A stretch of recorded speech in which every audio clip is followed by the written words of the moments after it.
नमस्कार मंडळी, तर मी आहे पूनम आणि मी इकडं चिवड्याची रेसिपी सांगणार आहे आज. आणि माझा आवाज आज असा काय येतोय वाटत असेल तर माझा घसा बसलाय.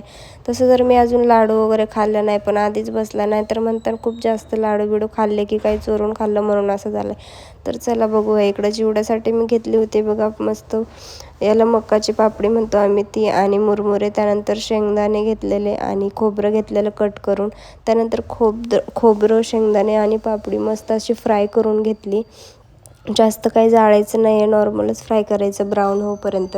त्यानंतर फ्राय वगैरे करून घेतलं, ते एकत्र मिक्स करून घेतलं आणि त्यावरती मी थोडंसं मीठ आणि मिरची पावडर एक्स्ट्रा टाकलं होतं, कारण मला जास्त तिखट त्यानंतर इकडं मग मी ते व्यवस्थित मिक्स करून घेतलेलं होतं. आणि मग राहिलं होतं तर ते म्हणजेच कढीपत्ता, मिरची, लसूण, हे थोडंसं लसूण ठेचलेलं आणि ते पण तेलामध्ये थोडंसं फ्राय करून घ्यायचं. फ्राय म्हणजे थोडंसं तेल राहून द्यायचं. त्यानंतर चिवडा मसाला पण टाकायचा, कारण त्यानेच टेस्ट येते पूर्ण.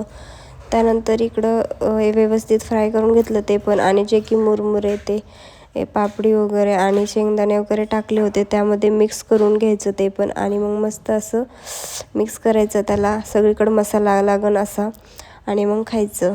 तर मी असाच बनवला आहे. तुम्ही कसं बनवलं मला नक्की सांगा, आणि रेसिपी कशी वाटली तेही मला सांगा.